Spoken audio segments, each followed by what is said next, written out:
ಸರಸ್ವತಿ ಇರೋ ಕಡೆ ಲಕ್ಷ್ಮಿ ಹೋಗ್ತಾರೆ ಹೊರತು ಲಕ್ಷ್ಮಿ ಇರೋ ಕಡೆ ಸರಸ್ವತಿ ಹೋಗಕ್ಕೆ ಸಾಧ್ಯನೇ ಇಲ್ಲ. ತಾವು ಆಸ್ತಿ ಮಾಡೋದಕ್ಕಿಂತ ಮಕ್ಕಳನ್ನೇ ಆಸ್ತಿವಂತರನ್ನಾಗಿ ಮಾಡೋದು. ಸೂಪರ್. ಇವತ್ತಿನ ದಿನ ಎಷ್ಟೇ ಹಣ ಸಂಪಾದನೆ ಮಾಡಿದ್ರೂ ಸಹ ಅದನ್ನ ಲೆಕ್ಕ ಹಾಕುವಂತಹ ಒಂದು ಕೆಪಾಸಿಟಿ ಬರಬೇಕು ಅಂತಂದ್ರೆ ಅದಕ್ಕೆ ಮುಖ್ಯವಾಗಿ ಶಿಕ್ಷಣ ಬೇಕೇ ಬೇಕು. ನಾವು ಮೋಹನ್ ಸರ್ ಬಗ್ಗೆ ಹೇಳ್ತೀವಿ ಅಂದ್ರೆ ಇಷ್ಟೇ ಹೇಳಿದ್ರು ಸಾಕಾಗದೇ ಇಲ್ಲ. ನಿಮ್ಮ ಪ್ರಕಾರ ದುಡ್ಡು ಇಂಪಾರ್ಟೆಂಟಾ ಎಜುಕೇಶನ್ ಇಂಪಾರ್ಟೆಂಟಾ? ಮತ್ತೆ ನಾವು ಬೇರೆ ಕ್ಲಾಸ್ನ ಅಷ್ಟೊಂದು ಕಾನ್ಸಂಟ್ರೇಟ್ ಆಗಿ ಕೇಳ್ತೀವೋ ಬಿಡ್ತೀವೋ, ಮತ್ತೆ ಕನ್ನಡನ ಅಷ್ಟೇ ಚೆನ್ನಾಗಿ ಎಂಜಾಯ್ ಮಾಡ್ಕೊಂಡು ಚೆನ್ನಾಗಿ ಕ್ಲಾಸ್. Absolutely education important. ಇವತ್ತೊಂದು ಆಫ್ಟರ್ ಒಂದು ಡ್ರೈವಿಂಗ್ ಲೈಸೆನ್ಸ್ ತಗೋಬೇಕಾದ್ರೂ SSLC ಮಾರ್ಕ್ಸ್ ಕಾರ್ಡು ತುಂಬ ಬಹಳ ಮುಖ್ಯ. ಸರ್ ತುಂಬ ಚೆನ್ನಾಗಿ ಪಾಠ ಮಾಡ್ತಾರೆ. ಸರ್ ಕ್ಲಾಸ್ನ ನಾವು ತುಂಬ ಎಂಜಾಯ್ ಮಾಡ್ತೀವಿ. ತಮ್ಮನ್ನ ಹೆತ್ತು ಹೊತ್ತು ಸಾಕಿದಂತಹ ತಂದೆ ತಾಯಿಗಳನ್ನ ಕೊನೆಯವರೆಗೂ ಸಹ ಕೈ ಬಿಡದೆ ನೋಡ್ಕೊಳ್ಳೋದು. ಅಷ್ಟೇ ಮೋಹನ್ ಸರ್ ಬಗ್ಗೆ ಮಾತಾಡಬೇಕು ಅಂದ್ರೆ ಎರಡು ಮಾತಿಲ್ಲ. ಅವ್ರ ಹತ್ರ ನಾವು ಕಲಿಯೋದು ತುಂಬಾನೇ ಇದೆ. Mohan sir is not like HM. ಅವ್ರ HM ಅನ್ನೋ ಫೀಲಿಂಗ್ ನಮ್ಗೆ ಯಾವತ್ತೂ ಕೊಟ್ಟಿಲ್ಲ. ಅವ್ರ HOD ಆಗಿದ್ರು ಕೂಡ ನಮ್ಮ ಫ್ಯಾಮಿಲಿ ಹಾಗೆ ಟ್ರೀಟ್ ಮಾಡ್ತಾರೆ. ಎಸ್, ಇವತ್ತು ಒಬ್ಬರು ವ್ಯಕ್ತಿನ ನಾವು ನಿಮಗೆ ಇಂಟ್ರೊಡ್ಯೂಸ್ ಮಾಡ್ಲಿಕ್ಕೆ ಕೊಡ್ತಿದ್ದೀವಿ. ಅವರಿಗೂ ಕೂಡ ಮಂಡ್ಯ ಡಿಸ್ಟಿಕ್ನ ಉತ್ತಮ ಶಿಕ್ಷಕ ಅಂತೇಳಿ ಒಂದು ಅವಾರ್ಡ್ ತಗೊಂಡಿರುವಂಥ ವ್ಯಕ್ತಿ. ಸೊ ಅವರು ಕನ್ನಡ ಸಬ್ಜೆಕ್ಟ್ನ ತಗೊಳ್ತಾರೆ. ಅದ್ರ ಜೊತೆಗೆ ಒಂದು ಸಂಸ್ಥೆನಲ್ಲಿ ಉತ್ತಮ ಮುಖ್ಯೋಪಾಧ್ಯಾಯರಾಗಿರುವಂಥ ವ್ಯಕ್ತಿ. ಜೊತೆಗೆ ಅವರು ತಗೊಳ್ತಕ್ಕಂಥ ಕನ್ನಡ ಸಬ್ಜೆಕ್ಟ್ನಲ್ಲಿ ಪ್ರತಿ ವರ್ಷ 125ಕ್ಕೆ 125 ಅಂಕಗಳನ್ನ ಅವ್ರ ಸ್ಟೂಡೆಂಟ್ಸ್ ಕಡೆಯಿಂದ ತೆಗೆಸ್ತಿರೋಂಥ ವ್ಯಕ್ತಿ. ಸೊ ತುಂಬ ಖುಷಿ ಆಗ್ತಿದೆ ಅವ್ರನ್ನ ನಾವು ಇವತ್ತು ನಮ್ಮ ಯೂಟ್ಯೂಬ್ ಚಾನಲ್ಗೆ ಇನ್ವೈಟ್ ಮಾಡಿರೋದಕ್ಕೆ. ಸೊ ಬನ್ನಿ ಆ ವ್ಯಕ್ತಿನ ಮಾತಾಡ್ಸೋಣ. Hi sir, welcome to fact from field YouTube channel. ಹೇಗಿದ್ದೀರಾ ಸರ್? ಚೆನ್ನಾಗಿದ್ದೀನಿ. ಹೇಗೆ ನಡೀತಿದೆ ಸರ್? ಚೆನ್ನಾಗಿ ನಡೀತಾ ಇದೆ. ನಿಮ್ಮ ಪರಿಚಯ ಮಾಡ್ಕೋಬೋದಾ ಸರ್? ಓಕೆ, ನನ್ನ ಹೆಸರು ಮೋಹನ್ ರಾಜು KR. ನನ್ನ ಕ್ವಾಲಿಫಿಕೇಶನ್ಸ್ MA BEd. ನಮ್ಮ ಸ್ಥಳ ಕಟ್ಟೇರಿ, ಪಾಂಡವಪುರ ತಾಲೂಕು, ಮಂಡ್ಯ ಡಿಸ್ಟಿಕ್, ಸ್ವವಿಳಾಸ. ನಾನು MA BEd ಮುಗಿಸಿ ಒಂದು ಖಾಸಗಿ ಶಾಲೆಯಲ್ಲಿ 22 ವರ್ಷದಿಂದ ನಾನು ಕೆಲಸ ಮಾಡ್ತಾ ಇದ್ದೀನಿ. ನಾನು ಕನ್ನಡ ಶಿಕ್ಷಕನಾಗಿ ಜೊತೆಗೆ ಮುಖ್ಯ ಶಿಕ್ಷಕನಾಗಿ ನಾನು ನಿರಂತರವಾಗಿ ಕೆಲಸ ಮಾಡ್ಕೊಂಡು ಬರ್ತಾ ಇದ್ದೀನಿ. ನನಗೆ ಈ ಒಂದು ಹುದ್ದೆ ತುಂಬ ಖುಷಿ ತಂದಿದೆ. ಏಕೆಂತಂದರೆ ದಾನಗಳಲ್ಲಿ ಅತ್ಯಂತ ಶ್ರೇಷ್ಠ ದಾನ ಅಂತಂದರೆ ಈ ವಿದ್ಯಾದಾನ ಅಂತ ಹೇಳಿ. ಹಾಗಾಗಿ ನನ್ನ ಗುರಿ ಉದ್ದೇಶ ಏನಪ್ಪ ಅಂತಂತಂದರೆ ಮಕ್ಕಳಿಗೆ ಒಳ್ಳೆ ಜ್ಞಾನವನ್ನು ನೀಡಬೇಕು, ಮತ್ತು ಅವರಿಂದ ನಾವು ಒಳ್ಳೆ ಫಲಿತಾಂಶವನ್ನು ಪಡಿಬೇಕು. ಹಾಗೆ ಅವ್ರನ್ನ ಹೇಗಾದರೂ ಮಾಡಿ ಅವರ ಒಂದು ಗುರಿಯನ್ನು ನಮ್ಮ ಮೂಲಕ ಅವರಿಗೆ ಮುಟ್ಟುವಂತೆ ಸಹಕಾರವನ್ನು ನೀಡೋದು. ಈ ರೀತಿ ನಾನು ನಿರಂತರವಾಗಿ ಈ ಒಂದು ಶಿಕ್ಷಕ ಜೊತೆಗೆ ಮುಖ್ಯ ಶಿಕ್ಷಕನಾಗಿ ನಿರಂತರವಾಗಿ ಸೇವೆಯನ್ನು ಮಾಡ್ಕೊಂಡು ಬರ್ತಾ ಇದ್ದೀನಿ. ಸರ್, ಟೀಚಿಂಗ್ ಪ್ರೊಫೆಷನ್ಗೆ ಯಾಕೆ ಬಂದ್ರಿ? ಯಾರು ನಿಮಗೆ ಇನ್ಸ್ಪಿರೇಷನ್? ಆ್ಯಕ್ಚುಲಿ ನಾನು ಸೈನ್ಸ್ ಸ್ಟೂಡೆಂಟ್ PUನಲ್ಲಿ. ನನಗೇನಪ್ಪ ಅಂತಂತಂದರೆ ಸಾಹಿತ್ಯದ ಬಗ್ಗೆ ತುಂಬ ಒಲವಿತ್ತು. ಮತ್ತು ನನಗೆ ನಮ್ಮ ಸೋದರ ಮಾವ B ನಾರಾಯಣಗೌಡ ಅಂಥೇಳಿ ಅವರು ಸಹ ಡಿಗ್ರಿ ಕಾಲೇಜ್ ಪಾಂಡವಪುರ ವಿಜಯದಲ್ಲಿ ಅವರು ಪ್ರಾಂಶುಪಾಲರಾಗಿದ್ದರು.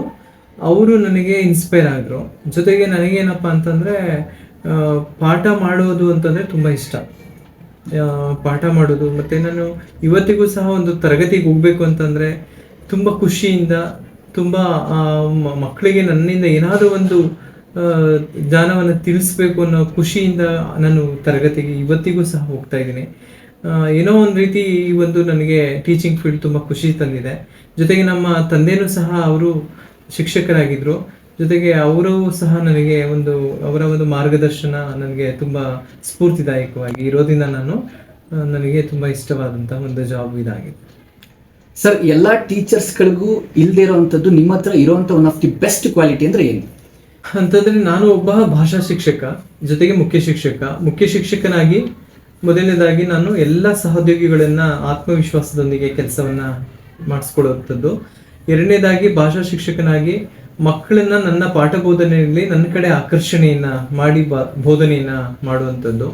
ಜೊತೆಗೆ ನಾನು ಮಾಡುವಂತಹ ಬೋಧನೆಯಲ್ಲಿ ಗದ್ಯ ಭಾಗ, ಪದ್ಯ ಭಾಗ ತೆಗೆದುಕೊಂಡ್ರೆ ಮಕ್ಕಳಿಗೆ ಇಷ್ಟ ಆಗೋ ರೀತಿಯಲ್ಲಿ, ಅವರಿಗೆ ಅರ್ಥೈಸುವ ರೀತಿಯಲ್ಲಿ ನೋಡಿದಾಗ ಅವಾಗ ಆ ಮಕ್ಕಳನ್ನ ಪಾತ್ರಧಾರಿಗಳನ್ನಾಗಿ ಇಟ್ಕೊಂಡು ನಾನು ಬೋಧನೆಯನ್ನ ಮಾಡ್ತೇನೆ. ಜೊತೆಗೆ ಪದ್ಯದಲ್ಲಿಯೂ ಸಹ ಒಂದು ರಾಗಬದ್ಧವಾಗಿ ನನ್ನದೇ ಆದಂತಹ ಒಂದು ಸಾಹಿತ್ಯವನ್ನ ಸೃಷ್ಟಿ ಮಾಡಿ ಮಕ್ಕಳನ್ನ ಆಕರ್ಷಿತವಾಗಿ ನಾನು ಒಂದು ಪಾಠವನ್ನ ಮಾಡಿ ಅವರ ಮನಸ್ಸನ್ನು ನಾನು ಗೆಲ್ತಾ ಇದ್ದೆ.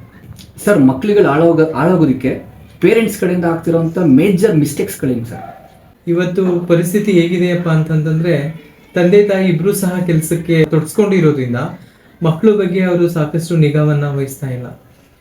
ಹಾಗಾಗಿ ಅವರ ಒಂದು ವರ್ಕ್ ಬ್ಯುಸಿನಲ್ಲಿ ಮಕ್ಕಳು ಕೂಸು ಬಡವ ಆಗ್ತಾ ಇರ್ತಕ್ಕಂಥದ್ದನ್ನು ನಾವು ಕಣ್ಣಾರೆ ನೋಡ್ತಾ ಇದ್ದೇವೆ. ಯಾಕೆಂದ್ರೆ ಪ್ರತಿ ನಿತ್ಯ ನಾವು ತರಗತಿಯಲ್ಲಿ ಮಕ್ಕಳ ಒಂದು ಚಟುವಟಿಕೆಯನ್ನು ಆಕ್ಟಿವಿಟೀಸ್ ನೋಡಿದಾಗ ನಮಗೆ ಸಂಪೂರ್ಣವಾಗಿ ತಿಳ್ಕೊಳ್ತಾ ಇದ್ವಿ. ಮೊದಲನೇದಾಗಿ ಏನಪ್ಪಾ ಅಂತಂದ್ರೆ ಎಲ್ಲವನ್ನ ಶಿಕ್ಷಕರ ಮೇಲೆ ಹೊರೆ ಹಾಕಬಾರ್ದು. ಏಕೆಂತಂದ್ರೆ ಮನೆಯೇ ಮೊದಲ ಪಾಠಶಾಲೆ ಅಂತ ಒಂದು ಮಾತಿದೆ. ಹಾಗಾಗಿ ಮಕ್ಕಳಿಗೆ ಮುಖ್ಯವಾಗಿ ಹೇಳ್ಬೇಕು ಅಂದ್ರೆ ತಾಯಿ ತಂದೆ ಇಬ್ರೂ ಸಹ ಒಳ್ಳೆ ಸಂಸ್ಕಾರವನ್ನ ಕಲಿಸ್ಬೇಕು. ಎರಡನೇದಾಗಿ ಪ್ರತಿನಿತ್ಯ ಮಕ್ಕಳ ಬಗ್ಗೆ ಅವರು ಸೂಪರ್ವಿಷನ್ ಮಾಡಬೇಕು. ಮಗು ಏನ್ ಮಾಡ್ತಿದೆ, ಅಂದಿನ ಪಾಠ ಅಂದು ಓದ್ತಿದ್ದಾನ, ಬರೀತಿದ್ದಾನ ಅಂತ ಹೇಳಿ ಅದನ್ನ ಪರಿಶೀಲನೆ ಮಾಡಬೇಕಾಗಿರೋದು ಪೋಷಕರ ಕರ್ತವ್ಯ.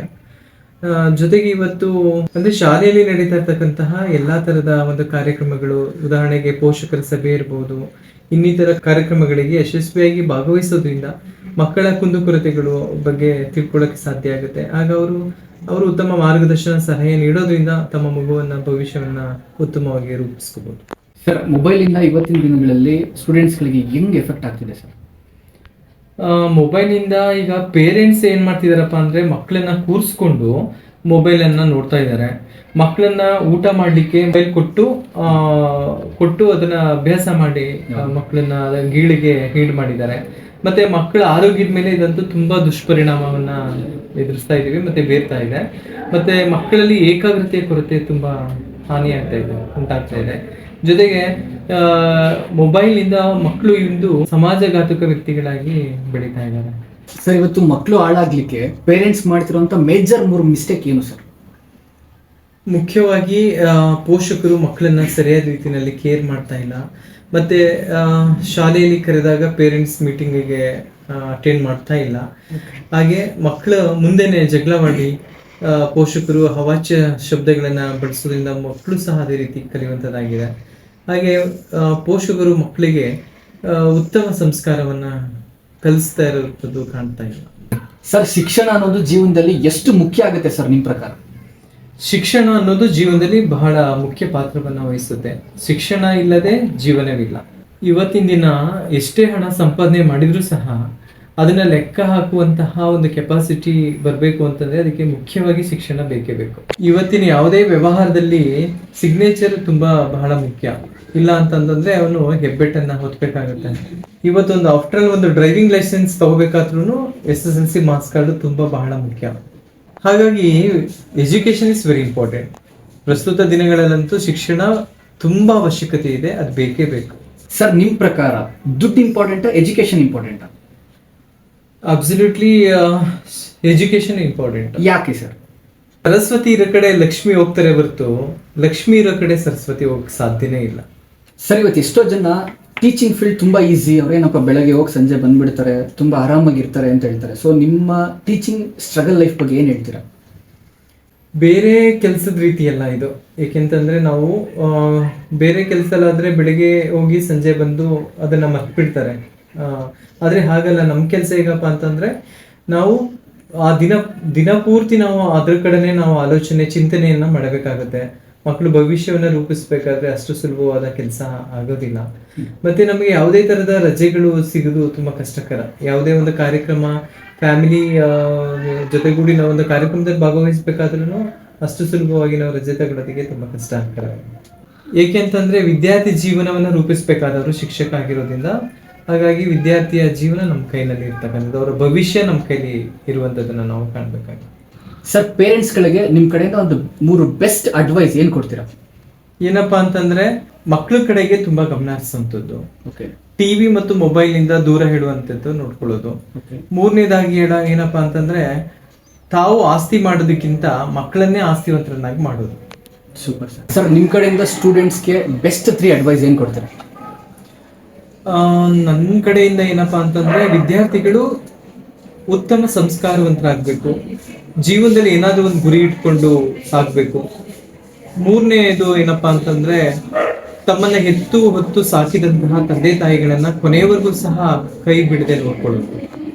Okay, thank you so much sir. ತುಂಬಾ ವ್ಯಾಲ್ಯೂಬಲ್ ಇನ್ಫಾರ್ಮೇಶನ್ಸ್ನ ನೀವು ಕೊಟ್ಟಿದ್ದೀರಾ. ಸೊ ಇದರಿಂದ ಸಾಕಷ್ಟು ಜನ ಸ್ಟೂಡೆಂಟ್ಸ್ಗಳ ಲೈಫ್ ಚೇಂಜ್ ಆಗುತ್ತೆ ಅಂತ ನಾನು ಭಾವಿಸ್ತೀನಿ. Thank you sir. Thank you. ನಿಮ್ಮ ಹೆಡ್ ಮಾಸ್ಟರ್ ಮೋಹನ್ ಸರ್ ಬಗ್ಗೆ ಏನು ಹೇಳಕ್ ಇಷ್ಟಪಡ್ತೀರಾ? ನಾವು ಮೋಹನ್ ಸರ್ ಬಗ್ಗೆ ಹೇಳ್ತೀವಿ ಅಂದ್ರೆ ಇಷ್ಟೇ ಹೇಳಿದ್ರು ಸಾಕಾಗೋದೇ ಇಲ್ಲ. ನಮಗೆ ತುಂಬಾನೇ ಚೆನ್ನಾಗಿ ಗೈಡೆನ್ಸ್ ಮಾಡ್ತಾರೆ, ಮೋಟಿವೇಟ್ ಮಾಡ್ತಾರೆ, ಡೈಲಿ ತುಂಬಾ ಚೆನ್ನಾಗಿ ಲೆಸನ್ಸ್ ಎಲ್ಲ ಮಾಡ್ತಾರೆ. ನಾವು ಯಾವಾಗ ಮೋಹನ್ ಸರ್ ಕ್ಲಾಸ್ ಬರುತ್ತೋ ಅಂತ ವೇಟ್ ಮಾಡ್ತಿರ್ತೀವಿ. ಅವ್ರ ಕ್ಲಾಸ್ ಮುಗ್ದೋದ್ರೂ ಟೈಮ್ ಇಷ್ಟು ಬೇಗ ಮುಗ್ದೋಯ್ತಾ ಅಂತ ನಮ್ಗೆ ಅನ್ಸುತ್ತೆ. ತುಂಬಾನೇ ಚೆನ್ನಾಗಿ ಹೇಳ್ಕೊಡ್ತಾರೆ.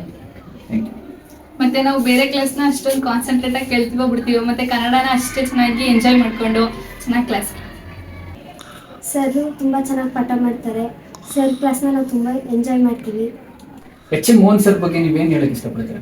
ಎಚ್.ಎಂ. ಮೋಹನ್ ಸರ್ ಬಗ್ಗೆ ಮಾತಾಡಬೇಕು ಅಂದರೆ ಎರಡು ಮಾತಿಲ್ಲ. ಅವ್ರ ಹತ್ರ ನಾವು ಕಲಿಯೋದು ತುಂಬಾ ಇದೆ.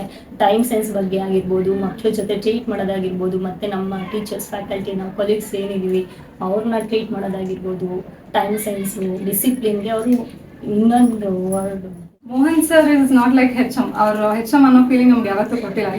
ಅವ್ರ HOD ಆಗಿದ್ರು ಕೂಡ ನಮ್ಮನ್ನ ಫ್ಯಾಮಿಲಿ ಹಾಗೆ ಟ್ರೀಟ್ ಮಾಡ್ತಾರೆ. ಎನಿ ರಾಂಗ್ ಥಿಂಗ್ಸ್ ಅದನ್ನ ಕರೆಕ್ಟ್ ಮಾಡ್ತಾರೆ. ಹೀಗೆ ಮಾಡ್ತಿದ್ದೀರಾ, ಇದನ್ನ ಸರಿ ಮಾಡ್ಕೊಳ್ಳಿ ಅಂತ ಹೇಳ್ಕೊಡ್ತಾರೆ. ಹೇಗೆ ಮಕ್ಕಳನ್ನ ಟ್ರೀಟ್ ಮಾಡ್ತಾರೋ ನಮ್ಮನ್ನು ಹಾಗೆ ಟ್ರೀಟ್ ಮಾಡ್ತಾರೆ.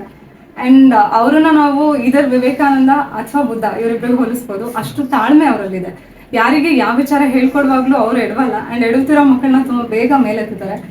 ಚೆನ್ನಾಗಿ ಓದೋದನ್ನ ಹೇಳ್ಕೊಡ್ತಾರೆ. ಬಹಳಷ್ಟು ವಿಚಾರಗಳನ್ನ ಹೇಳ್ಕೊಟ್ಟಿದ್ದಾರೆ. ಮಕ್ಳಿಗೆ ಹೇಗೆ ಹೇಳ್ಕೊಡ್ತಾರೋ ನಮಗೂ ಹಾಗೆ ಹೇಳ್ಕೊಟ್ಟಿದ್ದಾರೆ. So we are very much happy and lucky to have such HM. Thank you. ಇವತ್ತು ಇದಾಗಿತ್ತು ನಮ್ಮ ಫ್ಯಾಕ್ಟ್ ಫ್ರಮ್ ಫೀಲ್ಡ್ ನ ಯೂಟ್ಯೂಬ್ ನ ಇನ್ಫಾರ್ಮೇಶನ್ಸ್ ಇದಾಗಿತ್ತು. ಸೊ ನೆಕ್ಸ್ಟ್ ಸಾಕಷ್ಟು ಇನ್ಫಾರ್ಮೇಶನ್ಸ್ ನ ಕೊಡ್ತಾ ಹೋಗ್ತಿದೀವಿ. Thank you so much for watching. Like ಮಾಡಿ, ಶೇರ್ ಮಾಡಿ, ಕಮೆಂಟ್ ಮಾಡಿ, ಸಬ್ಸ್ಕ್ರೈಬ್ ಮಾಡಿ. Thank you so much. Love you all and wish you wealth.